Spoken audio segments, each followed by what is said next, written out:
will conduct an experiment of potassium permanganate and glycerin. And this reaction is an exothermic type of reactions, so there must be the heat generated. Okay, now let's try. We take here and this chain addition, we take the potassium permanganate KMNO4, and now this is the glycerin. Okay. Okay. Now let's see that what will happen.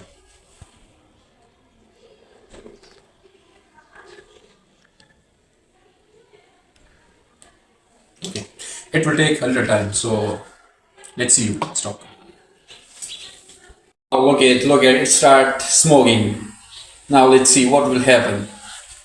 Let's see, both starting this smoking. Now it's an exothermic. Wow, what a great.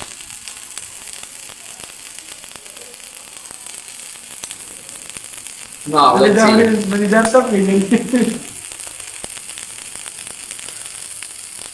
Hello.